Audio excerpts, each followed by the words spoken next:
If you're into Japanese games, there's a good chance you know of the company Koei Tecmo. You've probably already played one of their games. They're most known for the Warriors games, including collaboration titles like Hyrule Warriors, Persona 5 Strikers, and the recently released Fate Samurai Revenant. Other titles of theirs include the Atelier series from Gust, the Nobunaga's Ambition series from Ku Shibusawa, and even more obscure stuff like Opuna, Gitaru Man, and Winning Post. They have such a deep, rich history, it would take multiple videos to explain. However, there is one more subsidiary that has next to no Western presence whatsoever: Ruby Party.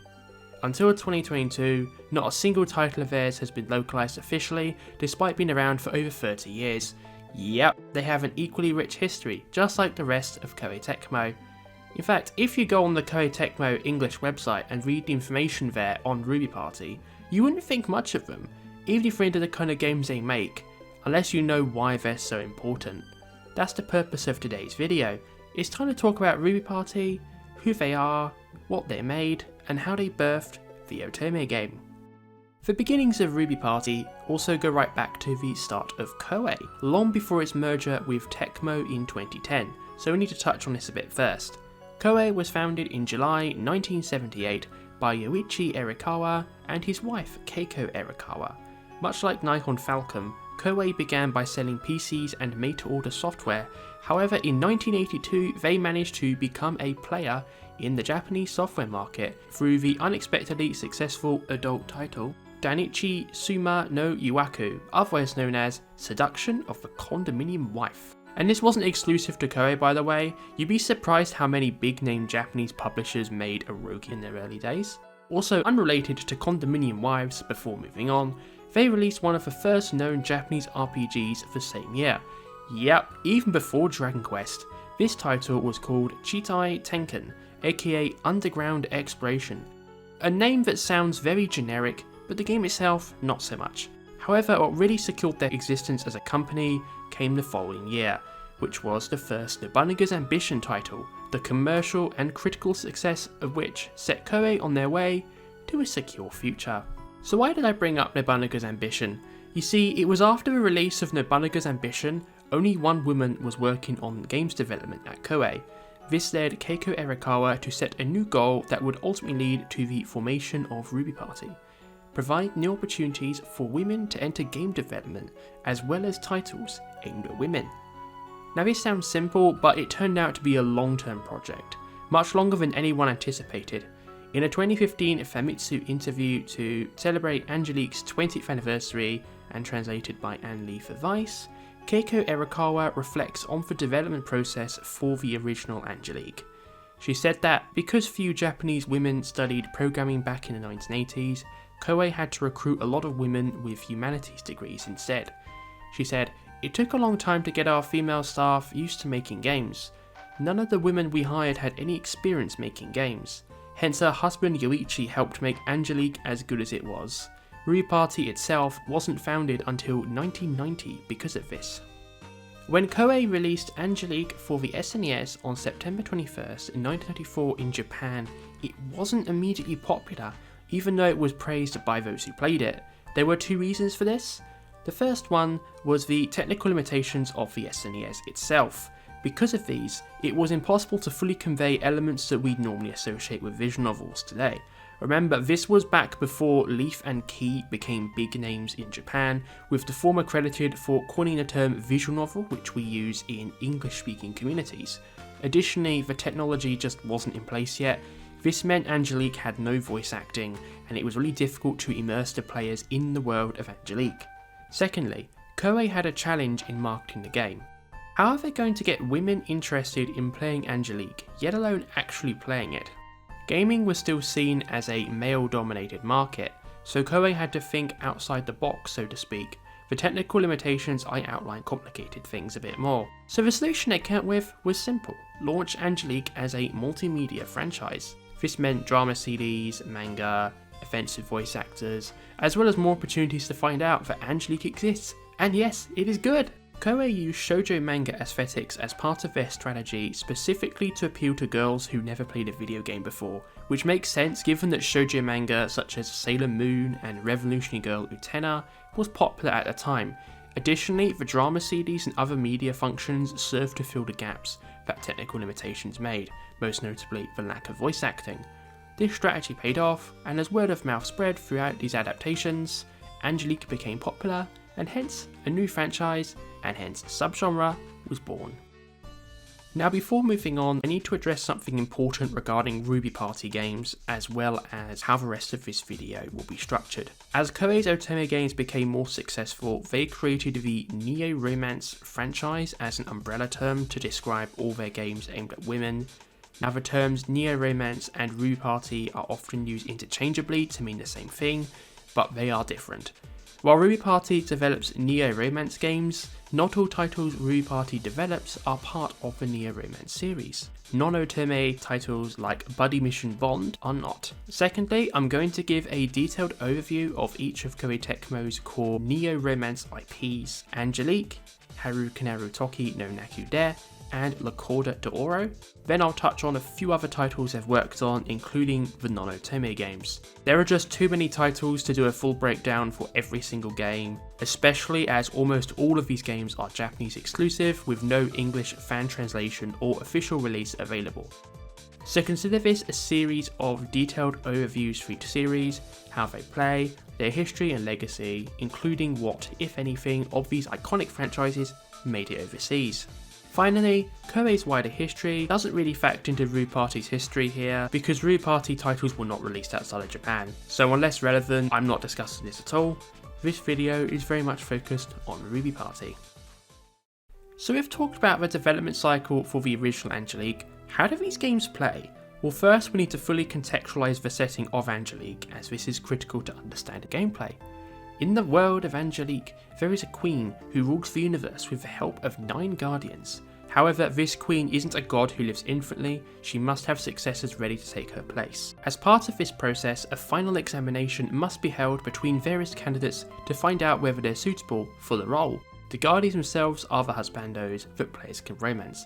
And yep, players do adopt the role of one of these candidates.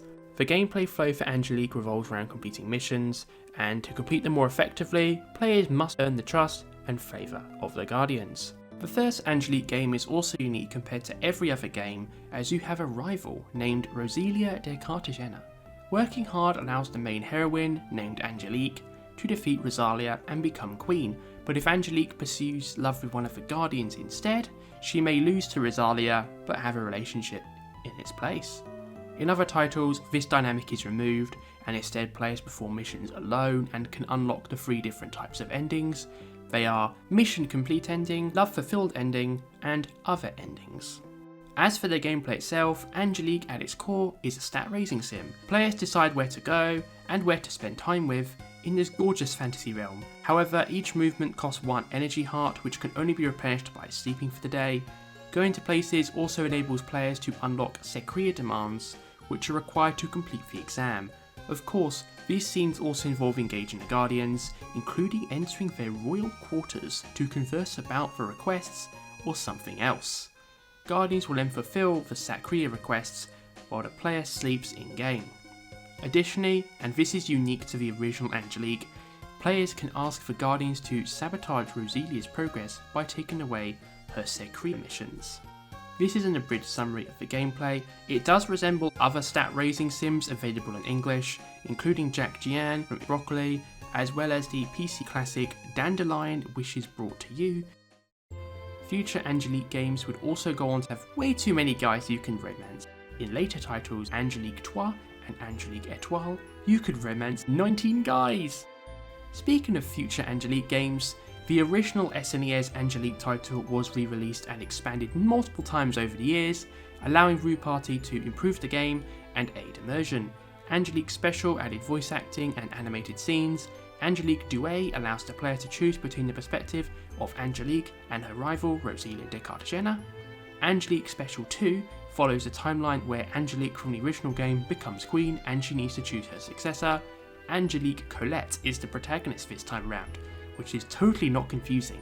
Angelique Etoile is set in a world where Angelique Colette is queen. Colette alongside the rest of the Angelique Special 2 cast, is drawn into another world called Arcadia, essentially making this game one of the earliest examples of isekai within Japanese anime culture, not just games. Angelique Etoile, and this will probably not surprise you at all, is a follow-up to Angelique Etoile. This title stars Ange from a new kingdom ruled by Angelique Limoges. All major characters from previous Angelique games return, alongside 3 new guys. There are several spin-off titles as well. The majority are board game titles akin to Mario Party. There are a couple I want to highlight.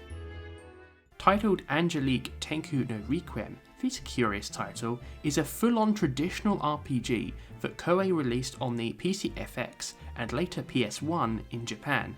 In this title, Angelique Colette must save the universe ruled by Angelique Limoges from the invader Emperor in quote marks. The inclusion of dating sim elements on top of the traditional turn-based gameplay makes this Angelique title resemble classic Japanese role-playing games like Final Fantasy VI and Secret of Mana instead of an Otome game.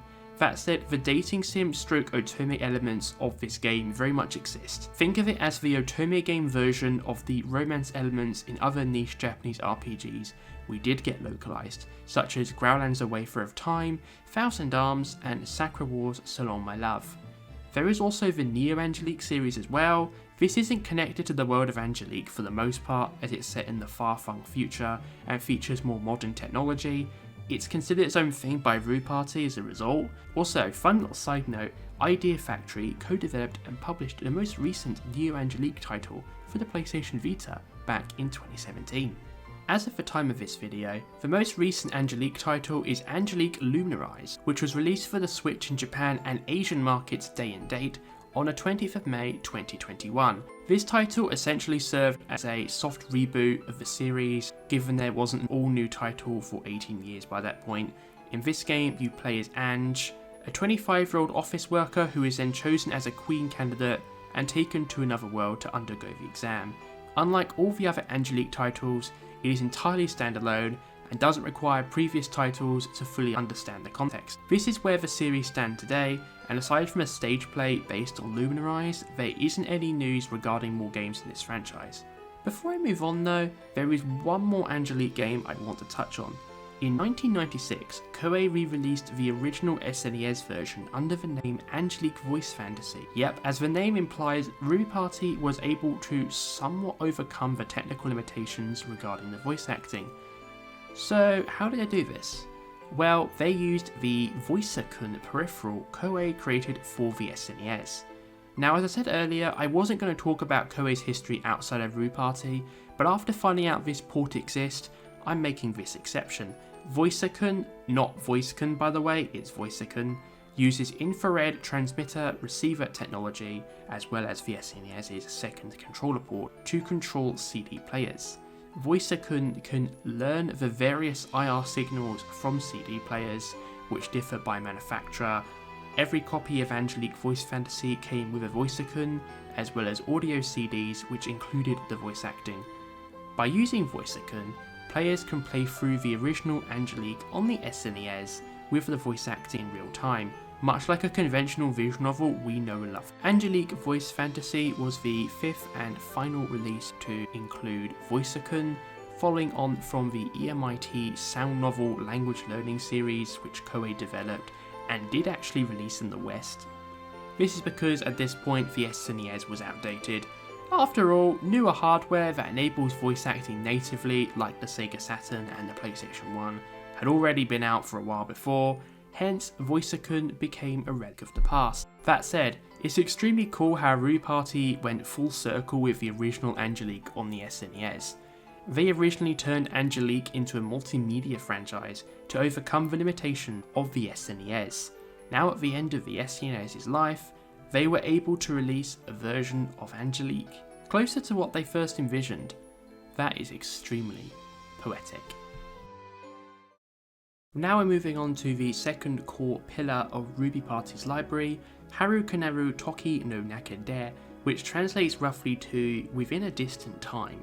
There is an official English name, Haruka, Beyond the Stream of Time. However, this has only been used for the localized anime, Warriors All-Stars cameos, as well as the localized comic adaptation of the very first title. Yeah, this is another one of those confusing name situations. Even Koei Tecmo's official English website uses the romanized Japanese name. So to make things easy to understand, I will be exclusively using the official Japanese abbreviation, Haruka, unless I'm talking about specific entries. When discussing the first Haruka title, I will use the official English name, but will default to the Japanese name for all other entries. With that out of the way, let's move forward.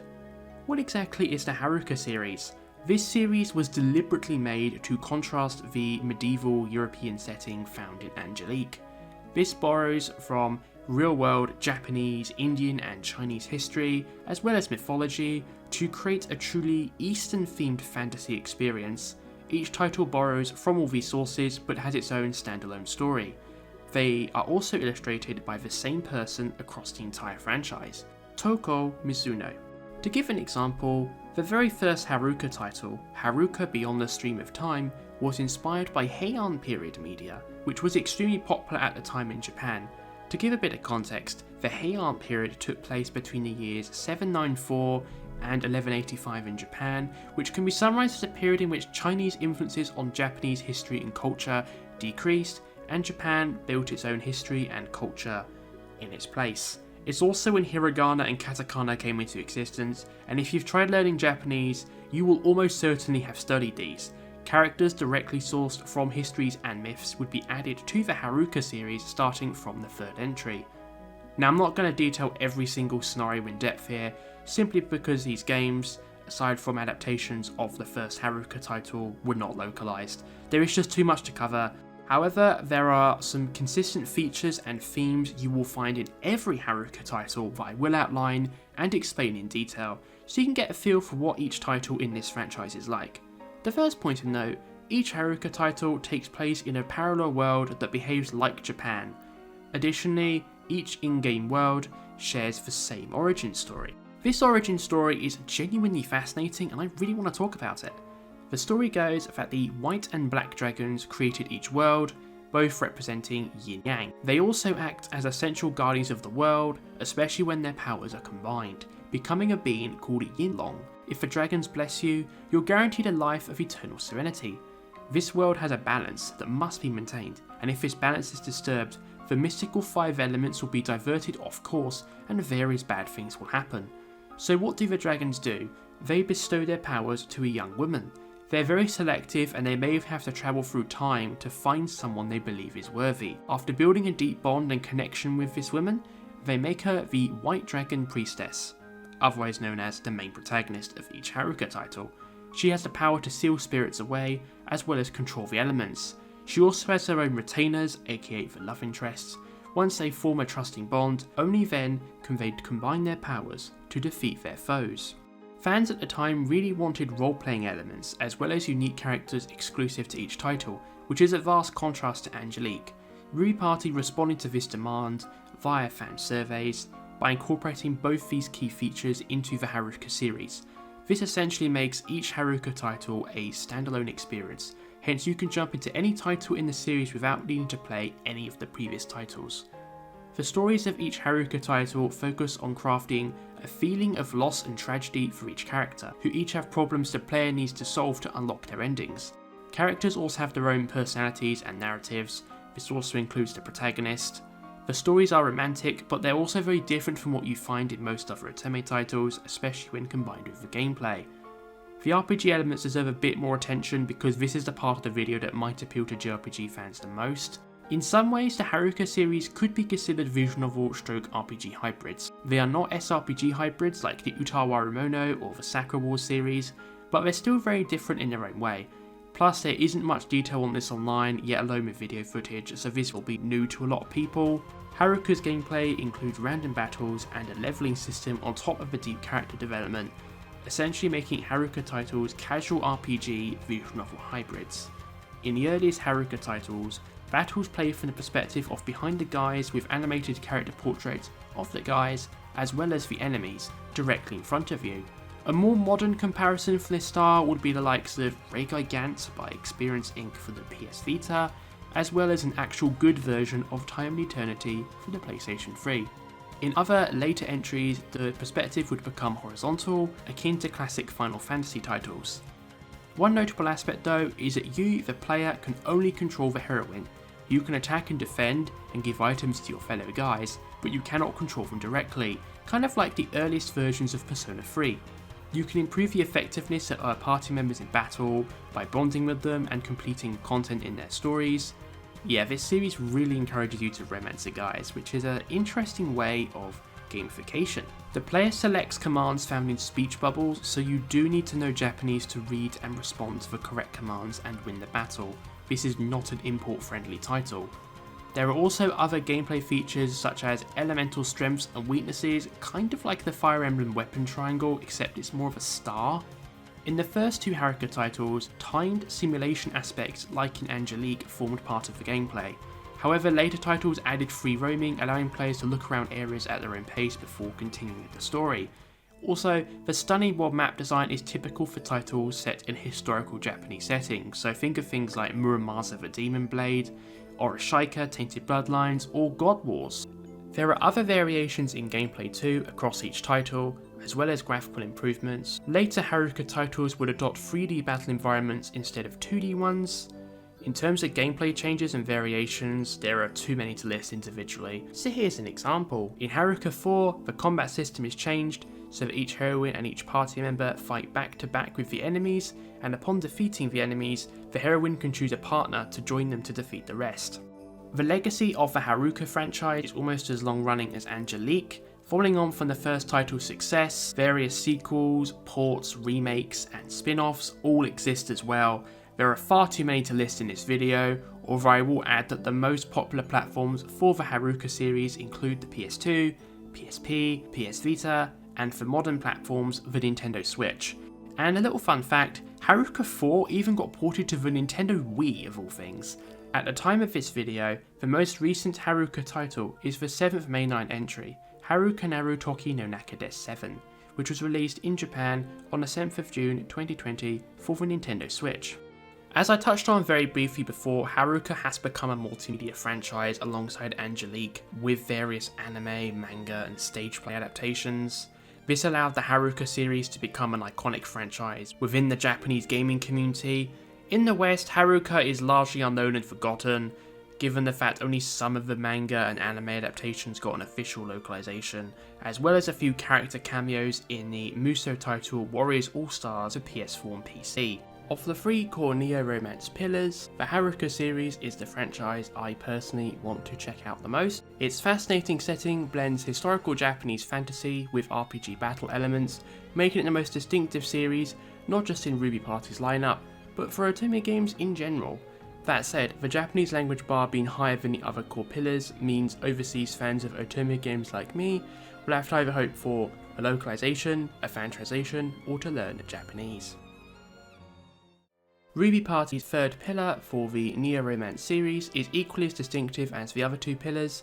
In Japanese, the romanized version of this series is called Kiniro no Corda. The actual title is Italian. This title, and one I'll be exclusively using going forward, is La Corda d'Oro, or Corda for short, which translates roughly into English from Italian as the Golden String.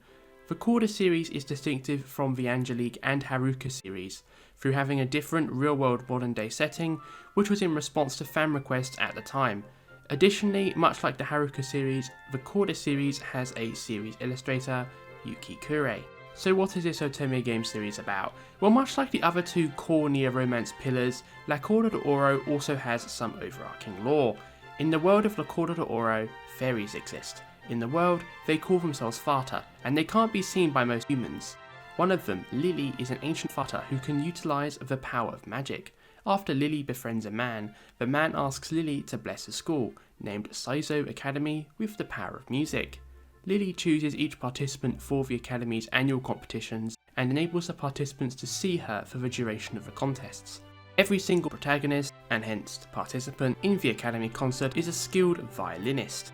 All of them, aside from the heroine, are guys. This process continued for a long time before the events of the Corda series, and of course, because this is an Otome game, there is a rumour that the quote-unquote violin romance will take place between the heroines of Corda and the guys.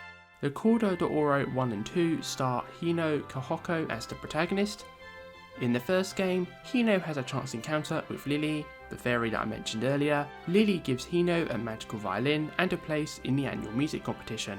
Corda 2 takes place 6 months after the events of the first title, where Kohoko is planning an ensemble concert. Le Corda de Oro 3 and 4 star a different protagonist, Kanade Kohinata, and they take place 8 years after the events of the first 2 games. Kanade transfers to Seiso Academy and gets involved with the school's orchestra club as they prepare for the national concert.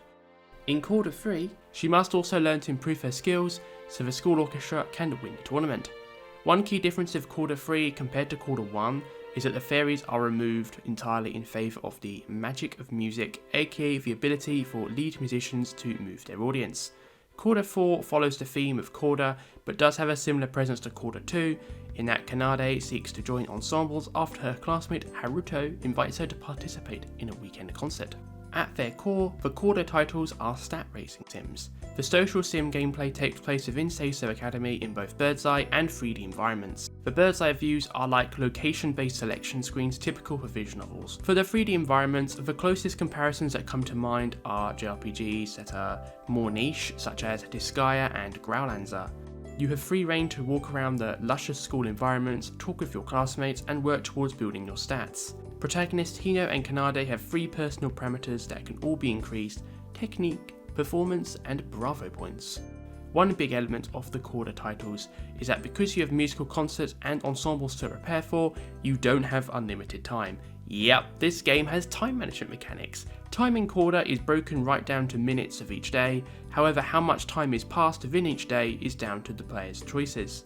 To give an example, studying takes 20 minutes of in-game time. The protagonist also has the option to practice each day. On weekdays, this is for 2 hours at 6 PM. On the weekend, this can be extended to 6 hours.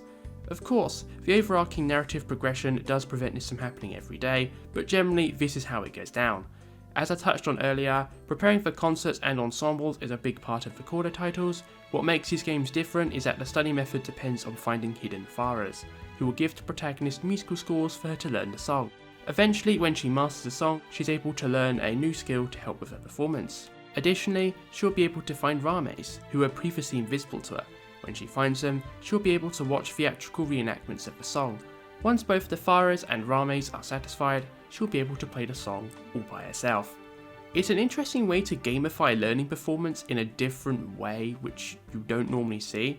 Of course, it is built on further into the game and series. Additionally, you perform ensembles with your classmates when they're in range. You can also gain BP by impressing spectators during your performances, and of course, the spectator rankings. To do well here, the protagonist needs to dress well, play a song that matches one of the 3 categories of music you are given from within the Corda series, namely elegant, radiant, and melancholy, as well as have high stats in general. Sounds pretty simple. Character endings can also be unlocked by boosting 2 stats, namely intimacy and rivalry. The protag can increase intimacy with the guys through buying gifts with BP, wearing outfits the LI likes, playing their favourite song as well as choosing the most supportive responses during conversations. Romantic events required to unlock character ends only take place at certain times during the week, so time management is the key in order to access these events.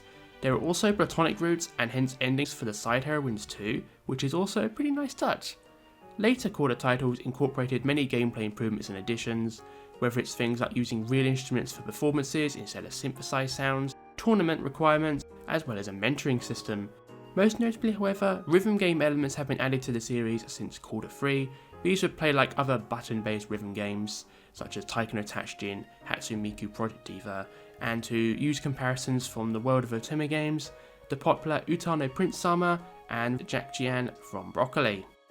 Multiple fan discs for the series exist. The most well-known fan disc is the most recent title, Le Corda de Oro Octave. Characters from all 4 main Le Corda de Oro titles come together on a magical island to save the fairies that live there. Plus, it's also the only Ruby Party title to be released on the Nintendo Switch, PlayStation Vita, and PC at the same time on Valentine's Day in 2019.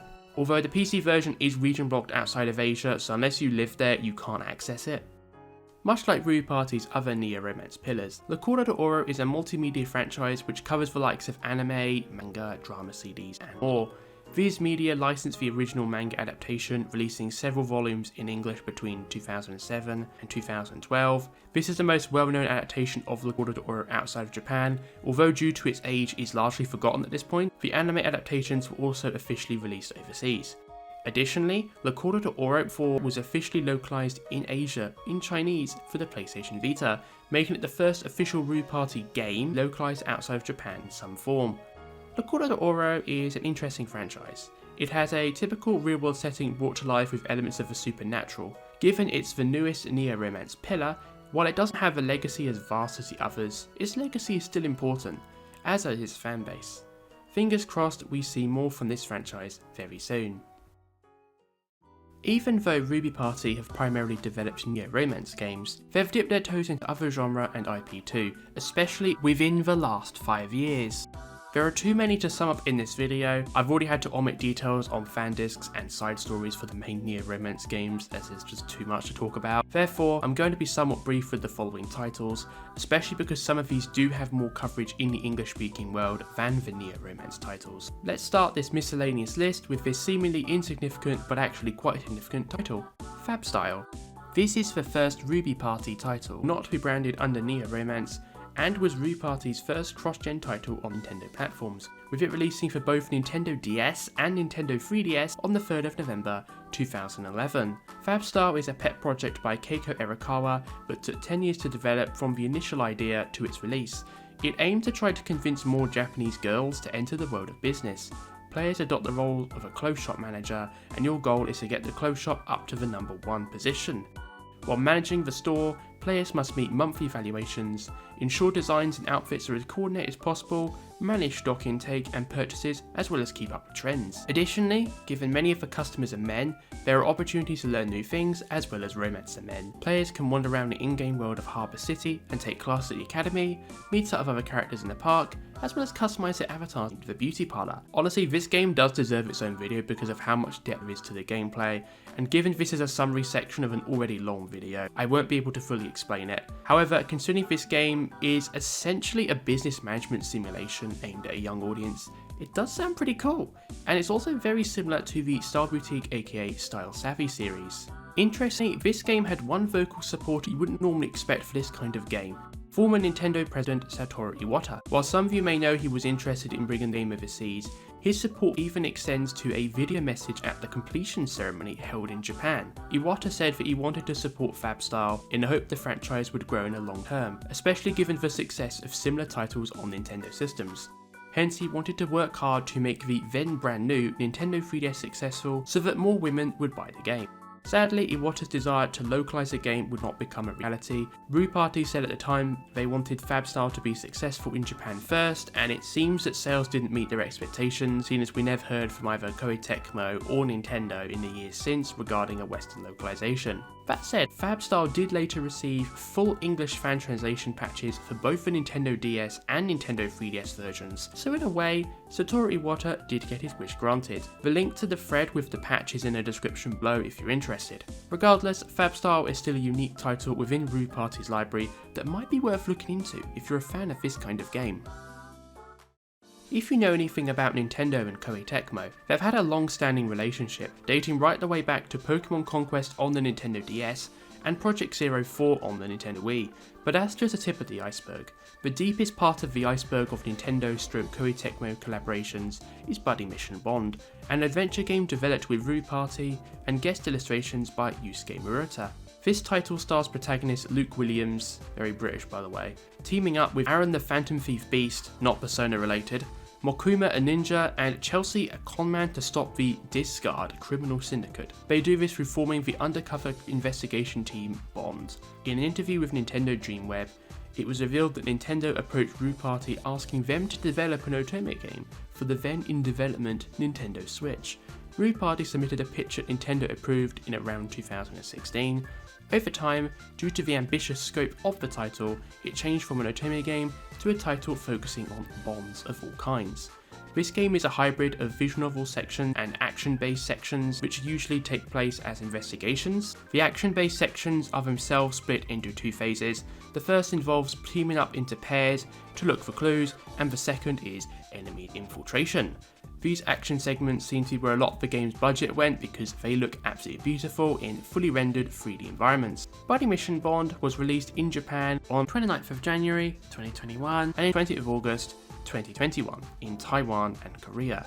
However, there has been no word on an official release in the West.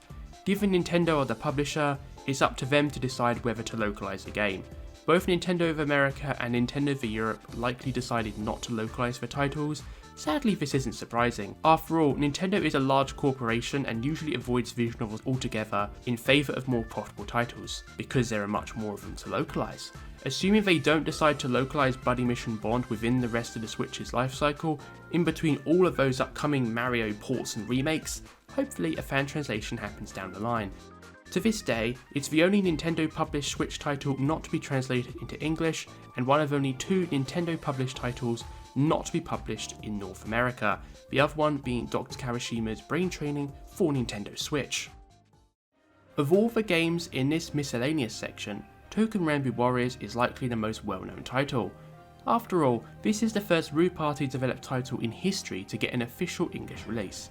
This title is a crossover with Nitro Plus of Steins Gate fame and DMM Games' popular Touken Ranbu franchise, a Joe Smikey IP that is popular in Japan and to a lesser extent overseas, due to its personification of historically significant Japanese swords as handsome guys. Josie Muke is a catch-all term used to refer to games aimed at women, but do not feature romantic content.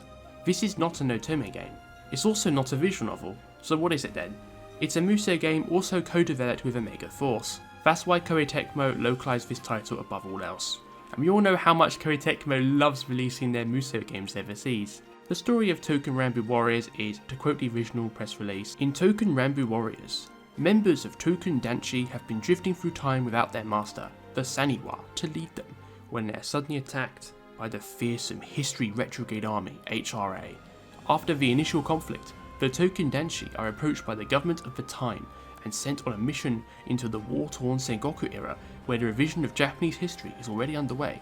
Can the Touken Danshi heroes restore order while restoring the original timeline? The fierce but beautiful battles of the Touken Danshi are finally a reality." One aspect of this game's localization is how Koei Tecmo were using the sales of Touken Ranbu Warriors to gauge whether to localize other Ru Party titles too. This was somewhat controversial, so as not to distract from this game's quality, we will return to this later in the video. This game reviewed poorly, both by critics and by fans. Part of this comes with the territory of being a Warriors game, however even among Warriors fans the game is considered to be mediocre, although surprisingly this game did get a physical release in North America. Sadly, the legacy of Touken Ranbu has somewhat been marred by DMM Games' recent closure of the English and Chinese servers outside of Japan. Nowadays, Touken Ranbu Warriors is the only way you can play any Touken Ranbu game in English officially outside of Japan. So despite the overall middling quality of this release, maybe localizing this game was a good thing after all.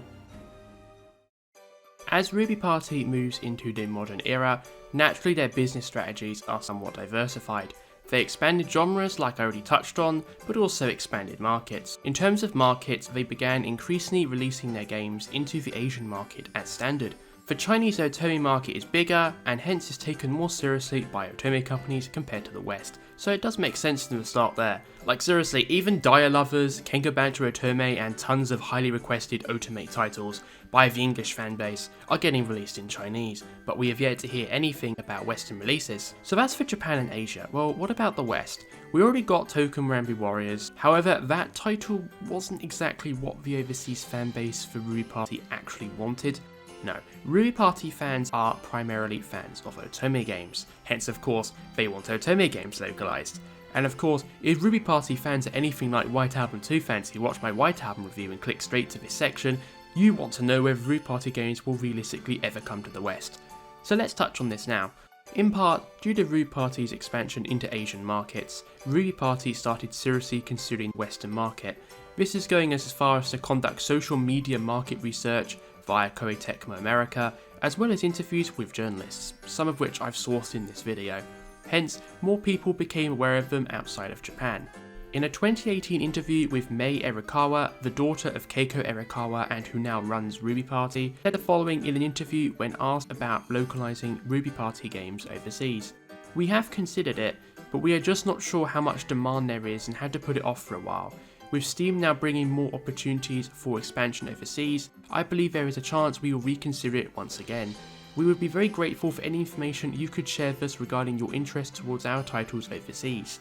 Additionally, there are internal cheerleaders in Koei Tecmo's western branches, especially Koei Tecmo America, pushing for localizations on the inside. The idea of an internal cheerleader is something vital to getting games localized, as if the teams themselves aren't interested, it's less likely they'll pick up a project. Koei Tecmo America has said publicly they've been pushing for Ruby Party games to be localized since 2018, which would make it 5 years as of this video. Of course, they have yielded some success in this regard. Their willingness to solicit market research from the fanbase online to gather evidence while firmly saying there isn't anything in the localization pipeline is appreciated. Plus also Touken Ranbu Warriors was localized. Unfortunately, not all their behaviour regarding this was well received. The most well-known situation is upon the release of Touken Ranbu Warriors, Koei Tecmo made a statement saying that for more Ruby Party games to be localized in the West, Touken Ranbu Warriors must sell well before signing off with an #Otome ally hashtag.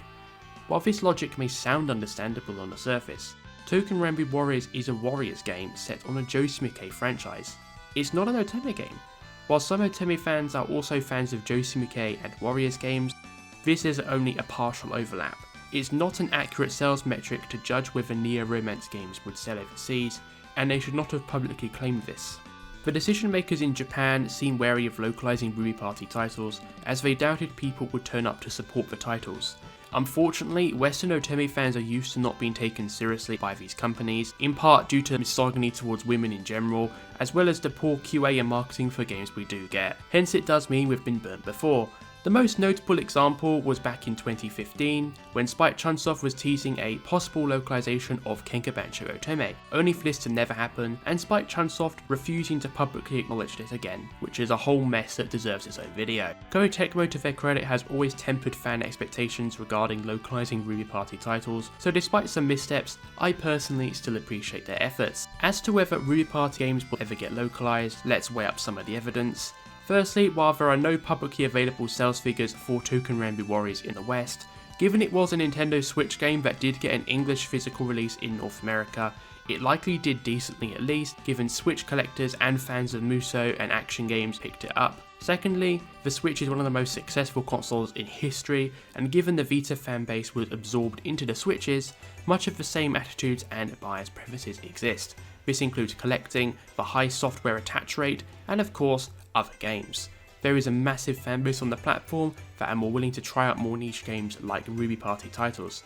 Even though the Switch is due to be replaced soon, credible rumours alongside historical precedent mean the successor is likely to be backwards compatible, enabling Switch titles to be played and widely available for many years to come. Finally, let's touch on the competition. Given how many Otome titles we've seen localized by different companies in the last couple of years, it's clear more and more companies are interested in the Western Otome market and are yielding results. Idea Factory and Otomate are now licensing most of their new titles out as standard, and this should hopefully extend to legacy titles that are available on the Switch in the future. Jack Chan from Broccoli is literally on the top 100 highest rated Switch games ever on Metacritic, making it the most critically successful Otome game on the platform.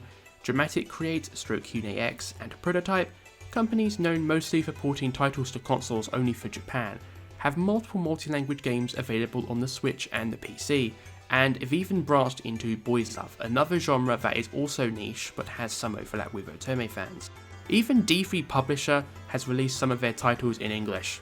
Given all the above, it's likely Koei Tecmo will eventually see sense and decide to localize a Ruby Party Otome game, even if it's purely to get more accurate sales figures. Plus, we haven't had a new console project announced from Ruby Party since Touken Ranbu Warriors, hence it's possible the next projects are being developed with a worldwide release in mind. My picks for titles I'd like to see from them include Angelique Etoile, given it's the first Otome game ever.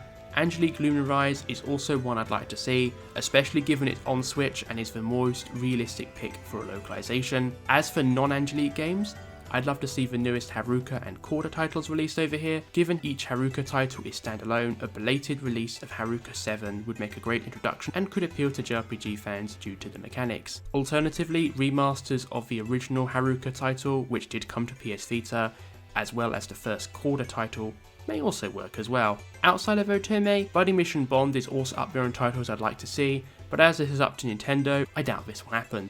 I could go on, but I'll save it all for another time. Anyway, it's time to wrap up.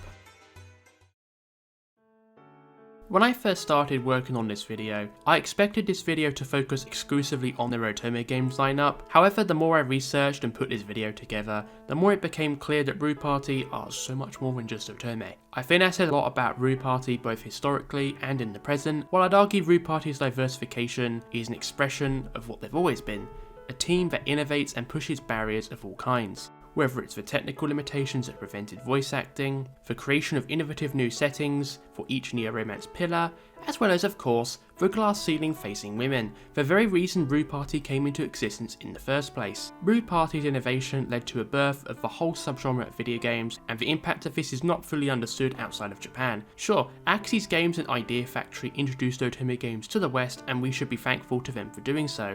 However, both companies also joined the long line of companies that followed Rue Party's footsteps. Rejet, Broccoli, D3 Publisher, Sheritz, Pony Pache, Kalmia 8 and every other developer we know of and don't know of all owe a great deal to Rue Party. Rue Party is up there with the likes of Leaf and Key for the impact on the visual novel medium, even though they fit the unsung hero role more than the legendary status the other two have. By extension, Rue Party also impacted other genres, including rhythm titles, simulations, and of course, JRPGs. Even if you've never played a Rue Party title, if you're a fan of Otome games, or even visual novels in general, their legacy impacts what you play. All the Otome games available outside of Japan tie back to Rue Party and their lofty ambitions from all those years ago. For me personally, I found researching Rue Party very enjoyable, and it has motivated me even more to get my Japanese level up to a point where I can read some of these classic titles. Even if Koei Tecmo suddenly were to do what AC Plus is doing and commit to localising as much of Rue Party's back catalogue as possible, it will be impossible for them to localise everything. For now, Rue Party's worlds are hard to experience outside of Japan, but it doesn't detract from the very real demand for this to change. This is something Koei Tecmo will eventually work to meet. To close off this video, I think it's best we go back to Mei Erikawa on this one, as at the end of the 2018 interview she was asked to share a message with the Western fanbase. Here is that message. All women, including myself, have things we must battle with in our everyday lives, and the things we enjoy, and I think it is something that does not change, regardless of where you live in this world. Our goal, and hope, is to bring a little more excitement and Toki-meki to everyone's everyday lives. There are more than 130 male characters that can be found in the games created by Rue Party, and I'm sure everyone will be able to find at least one to your liking. We will continue to work hard to be able to bring them to you, and we will be relying on your kind support. Hello, and thank you for getting to the end of another video. It was the 29th birthday of the original Angelique on the Saturday just gone, so this video is slightly belated. That aside, as I haven't played any Otome at all lately, I figured now was the time to do this video while I was in that slump, as I've wanted to do it for a while. This video was quite challenging to make because I had to do a lot of research using English and Japanese sources and then condense it, especially for the Haruka and Corda sections, so if there are any mistakes, please let me know in the comments below.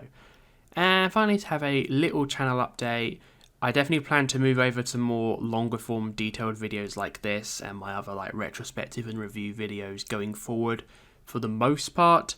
Not only do people love these videos, but I also really enjoy making them, and they're among the best videos I've done on the channel.